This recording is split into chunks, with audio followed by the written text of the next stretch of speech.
영혼을 성장시키는 책 소개방 영성 책방입니다. 오늘은 헨리 블랙가비의 하나님을 경험하는 삶, 하나님을 경험하는 삶 네 번째 시간입니다. 하나님의 사랑과 초청, 하나님의 사랑과 초청. 나의 계명을 지키는 자라야 나를 사랑하는 자니 나를 사랑하는 자는 내 아버지께 사랑을 받을 것이요 나도 그를 사랑하여 그에게 나를 나타내리라. 요한복음 14장 21절. 하나님을 알라, 하나님을 알라. 하나님과의 경험을 통해서 하나님이 자신을 계시하심에 따라 나는 하나님을 더 친밀하게 안다. 하나님과의 사랑의 관계로 부르시는 것은 하나님과 함께 사역하자고 부르시는 것입니다. 당신이 하나님의 뜻을 알기 원한다면 하나님을 사랑하라는 초청에 응해야 합니다. 하나님은 사랑하시는 자를 통해 하나님의 나라를 세우십니다. 당신은 오직 하나님의 계시를 경험함으로 하나님을 알 수 있습니다. 모세는 불붙는 떨기나무 앞에서 하나님을 경험했습니다. 하나님은 모세에게 나는 스스로 있는 자, 나는 스스로 있는 자, 즉 자존자라고 자신을 계시하셨습니다. 그것은 나는 네가 필요로 하는 전분이라고 하신 것입니다. 모세는 그 이후 40년 동안 여호와, 야훼, 즉 스스로 계신 자로서의 위대한 하나님을 경험하면서 하나님을 더욱 알게 됩니다. 하나님은 이름을 통해서 자신을 계시하십니다. 이름이란 그 사람의 성격이나 본질을 나타내는 것입니다. 하나님은 사람을 부르실 때 그 사람에게 새로운 이름을 붙여주시곤 합니다. 그 이름을 통해 하나님이 어떤 분이신가를 경험하고 알게 됩니다.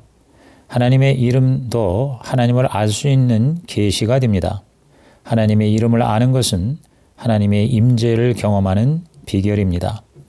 출애굽기 17장에 보면 이스라엘이 아멜렉과 싸울 때 모세의 중보 기도를 통해 승리했는데 그때 모세는 단을 쌓고 여호와 니시, 여호와 니시라고 불렀습니다. 여호와는 나의 깃발이라는 뜻인데 깃발은 보통 군대 앞에서 그 군대가 누구를 대표하는지 알려주는 역할을 합니다. 여호와 니시는 우리가 하나님의 사람들이라는 것을 말해줍니다. 하나님이 우리의 주인이라는 것입니다. 이스라엘은 여호와가 그들의 깃발이요 주인 되신다는 것을 깨달음으로 하나님을 좀 더 확실하게 알게 되었습니다. 창세기 22장에 보면 아브라함이 이삭을 번제로 드리는 사건이 기록되어 있는데 하나님은 아브라함의 믿음과 순종을 시험하셨습니다. 그것은 아브라함을 믿음의 갈등으로 몰아넣었습니다. 아브라함은 하나님이 준비하실 것이라는 믿음을 가졌습니다. 그는 하나님의 공급하심에 대한 믿음을 실천에 옮기기 위해 자신의 인생을 조종했습니다. 그 결과 하나님이 숫양을 준비해 주셨고 여호와 이레 준비하시는 하나님을 경험함으로 하나님을 더욱더 친밀하게 알게 되었습니다. 성경에는 하나님을 지칭하는 이름, 칭호, 표현들이 얼마나 많은지 모릅니다. 그 모든 것들은 우리가 개인적으로 경험할 수 있는 하나님의 모습입니다. 그 이름으로 나타나시는 하나님을 경험할 때 우리는 더욱더 하나님을 알게 됩니다. 우리는 경험을 통해서 하나님을 알 수 있습니다. 하나님의 위로를 경험하지 못하면 위로자 하나님을 알 수 없습니다. 하나님이 자신을 계시하는 것만큼 하나님을 알 수 있고 하나님을 경험하는 것만큼 하나님을 알 수 있는 것입니다.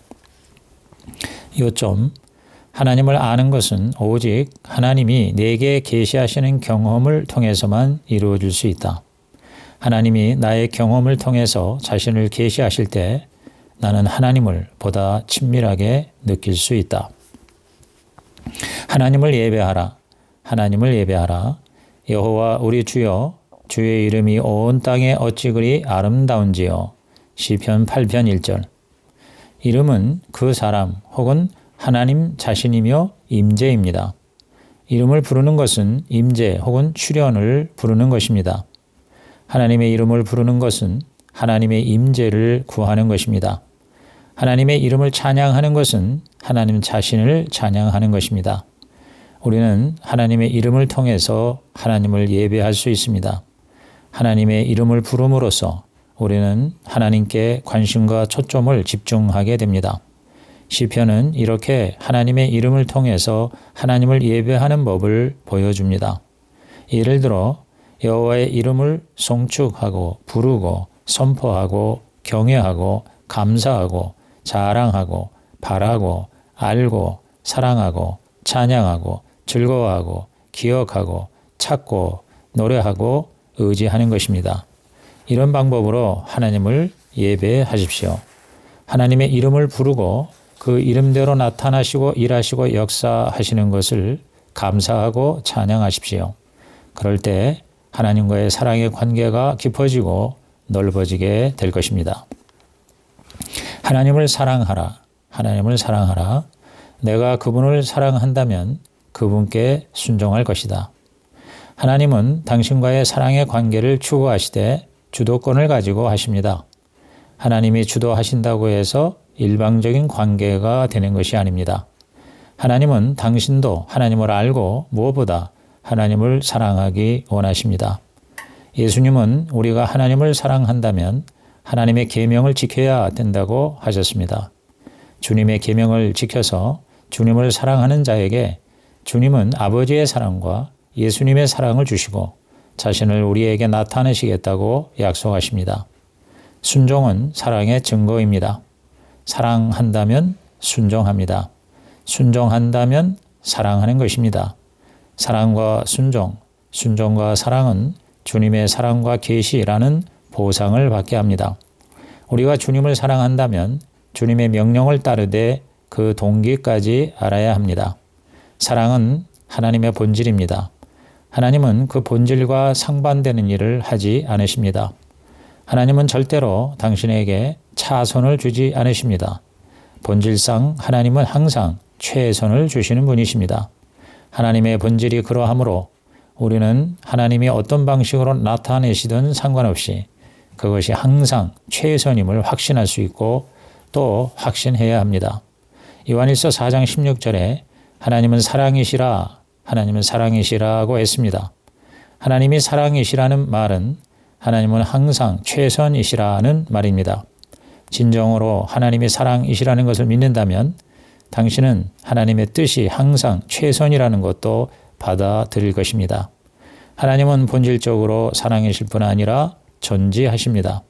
하나님이 전지하시다, 즉 모든 것을 다 아신다는 것은 하나님의 뜻과 인도하심은 항상 옳다는 것을 의미합니다. 하나님은 항상 맨 처음부터 옳은 것을 주십니다. 언제든지 하나님이 지시하시면 그것은 항상 옳은 것입니다. 하나님의 나를 향한 인도는 항상 최선이고 항상 옳은 것이기에 우리는 하나님을 신뢰하고 그대로 순종할 수 있습니다. 하나님은 또한 전능하십니다. 못하시는 것이 없으시고 목적하신 모든 것을 이루십니다. 그러므로 하나님이 우리에게 무엇을 하라고 명하시면 그것을 할 수 있는 능력도 주십니다. 하나님은 우리가 하나님의 뜻을 행하게 하실 수 있습니다. 하나님의 방법과 생각은 우리와 다릅니다. 하나님은 우리에게 어린아이에게 하듯 단순하게 알려주십니다. 당신이 어린아이처럼 단순하게 온전히 의지하면 당신의 인생은 하나님이 책임져 주실 것입니다. 하나님은 항상 그분 자신으로 당신의 인생을 채워주실 것입니다. 하나님을 소유했다면 당신은 천지의 모든 것을 가진 자입니다. 신명기 10장에서 하나님의 계명은 우리를 위한 것이라고 했습니다. 내가 오늘 내 행복을 위하여 내게 명하는 여호와의 명령과 규례를 지키라고 했습니다. 내 행복을 위하여. 신명기 32장에서는 이 율법의 모든 말씀은 너희에게 헛된 일이 아니라 너희의 생명이니 이 일로 말미암아 너희가 요단을 건너가 차지할 그 땅에서 너희의 날이 장구하리라고 하셨습니다. 너희의 생명이니 너희의 날이 장구하리라. 이 구절은 하나님과의 사랑의 관계에 기초한 말씀입니다. 하나님의 사랑을 확인하면 하나님을 믿게 되고 하나님을 믿고 의지할 때 당신은 순종할 수 있습니다. 하나님을 사랑하면 하나님께 순종하는 것이 아무 문제가 되지 않습니다. 하나님을 사랑하면 하나님의 계명이 무거운 것이 되지 않습니다. 하나님은 당신을 사랑하시기에 당신의 인생이 망가지지 않고 최선이 되기를 원하십니다. 당신이 지뢰밭을 지나간다면 그 지뢰가 어디에 있는지 정확하게 알고 있는 인도자에게 절대적으로 의지하고 따라갈 것입니다. 가능한 그 사람에게 가장 가깝게 바싹 붙어서 따라갈 것입니다. 그 사람에게 왜 나에게 이래라 저래라 하느냐고 불평하지 않을 것입니다. 하나님이 우리에게 계명을 주신 것은 바로 그와 같습니다. 우리를 살리기 위해서, 우리를 더 풍성하게 하기 위해서 계명을 주시고 그 계명을 지키라고 하시는 것입니다. 계명은 우리를 제한하기 위해서가 아니라 우리를 자유케 하기 위해서 주어진 것입니다. 신명기 6장에 보면 하나님이 우리에게 모든 규례를 지키라 명하셨으니 이는 우리가 우리 하나님 여호와를 경외하여 항상 복을 누리게 하기 위함이라고 했습니다. 하나님은 당신이 복을 누리며 풍성한 삶을 살도록 계명을 주셨습니다. 간음하지 말라는 계명은 당신을 보호하고 당신이 인간 사랑의 최고의 경지를 맛보도록 하기 위해 주신 것입니다. 그 명령을 어긴다면 부부간의 사랑과 신뢰는 사라지고 죄책과 괴로움이 더할 것입니다. 부부뿐만 아니라 자녀들과의 사랑의 관계도 심각하게 제한받게 될 것입니다. 하나님의 계명은 당신의 인생을 최선으로 인도하기 위해 계획된 것입니다. 하나님이 당신에게 계시하신 대로 알고 그분을 사랑하면 그분을 믿고 의지할 수 있고 믿고 의지하면 또한 순종할 수가 있습니다. 그래서 지식, 사랑, 믿음, 순종은 하나가 되는 것입니다. 요점. 순종은 하나님을 향한 나의 사랑의 표출이다. 순종하는 데 문제가 있으면 나의 사랑에 문제가 있는 것이다. 하나님은 사랑이시다. 그러므로 그분의 뜻은 항상 최선이다. 하나님은 전지하시다. 그러므로 그분의 인도하심은 항상 옳다. 하나님은 전능하시다. 그러므로 그분은 나로 하여금 그분의 뜻을 행하게 하실 수 있다. 하나님의 모든 계명은 하나님의 사랑의 본질적인 표현이다. 하나님이 계명을 주실 때 나를 제한하시는 것이 아니라 자유케 하신다. 하나님을 사랑하면 그분께 순종한다. 하나님은 그분의 일에 참여하라고 당신을 초청하신다. 하나님은 그분의 일에 참여하라고 당신을 초청하신다. 하나님이 당신의 주위에서 일하고 계신 것을 보면 그것은 하나님께로 당신의 인생을 조정하고 하나님이 하고 계신 일에 참여하라는 하나님의 초청이다. 성경은 하나님이 세상에서 관계를 맺고 일하시는 것의 총체적인 기록입니다. 지금까지 하나님을 경험하는 실체 7가지 중에 4가지를 살펴보았습니다. 하나님은 일하신다. 하나님은 사랑의 관계를 맺으신다. 하나님은 하나님의 일에 초청하신다. 하나님은 성경과 기도와 환경과 교회를 통해 말씀하신다는 것입니다. 하나님은 항상 세상과 연관하여 계십니다.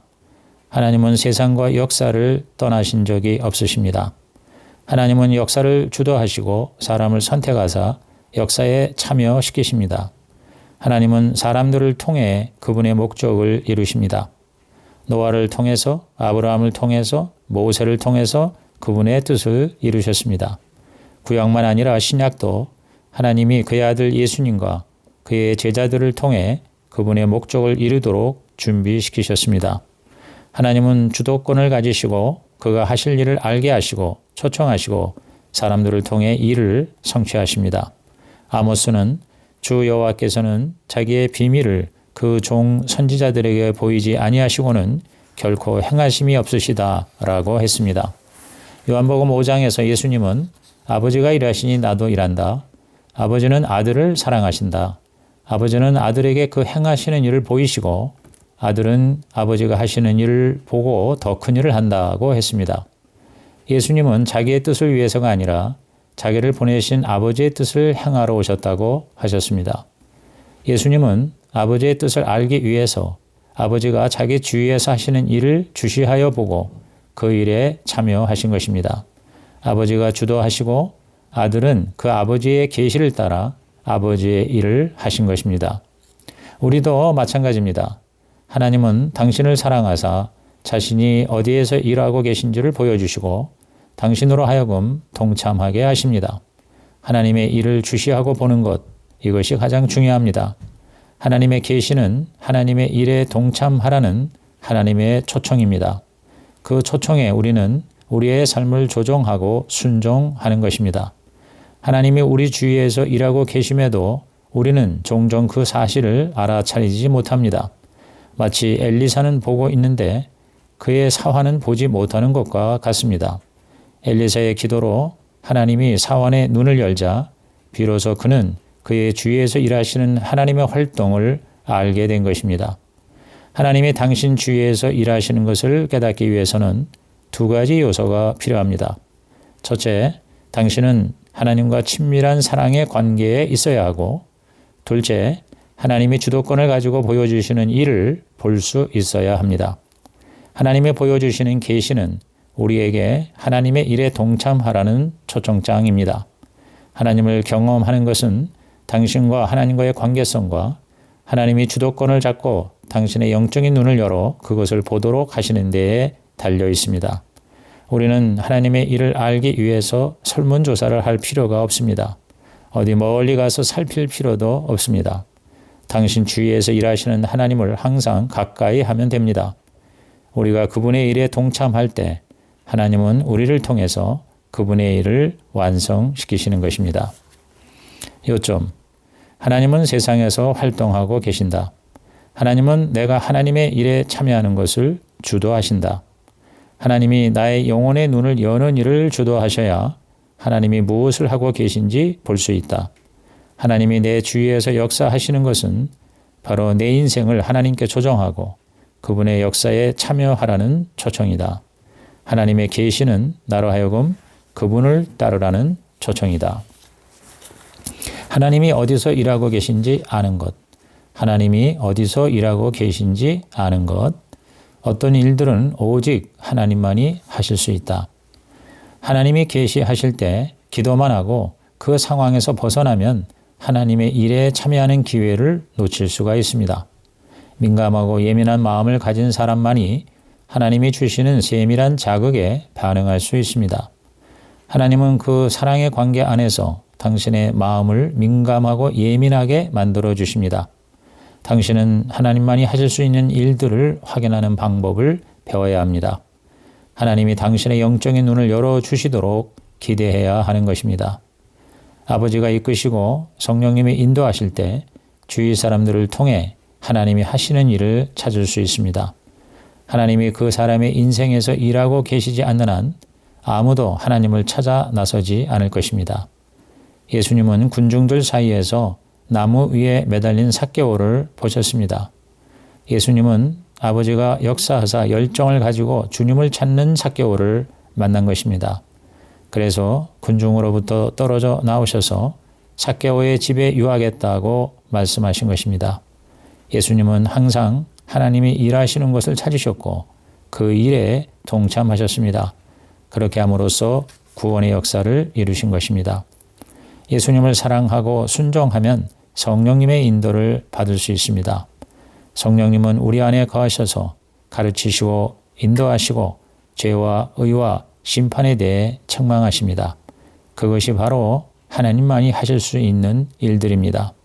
어떤 사람이 예수님께로 나오거나 영적인 것에 대해 묻거나 영적인 진리를 깨닫게 되거나 죄에 대해 가책을 느끼거나 예수님의 의에 대해 이해를 하거나 심판에 대해 책망을 받는 것을 보면 그것이 바로 하나님이 일하시는 증거입니다.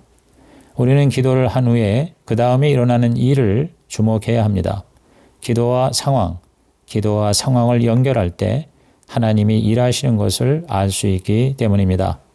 당신의 삶을 지나치는 모든 사람들의 인생에서 하나님이 무슨 일을 하고 계신지를 당신이 파악할 수 있도록 질문하는 법을 배우십시오. 예를 들어 기도 제목이 무엇인지, 얘기하고 싶은 것이 있는지, 가장 힘든 일은 무엇인지, 가장 의미 있는 일은 무엇인지, 하나님이 개입하신 경우는 무엇인지, 하나님이 보여주시는 것이 있는지, 하나님이 어떤 부담을 주시는지 등을 물어보는 것입니다. 그런 질문에 답을 들으면서 하나님이 그 사람의 인생에 개입하신 것을 알아차려야 합니다. 기도와 그 후에 일어나는 사건들을 살피는 것이 바로 하나님이 무슨 일을 하고 계시는지를 아는 통로가 됩니다. 그 하나님의 일을 알게 되면 그 일에 동참하기 위해 당신이 무엇을 조정할 것인지를 선택해야 합니다. 그것이 하나님의 초청을 위해 준비하는 행위입니다.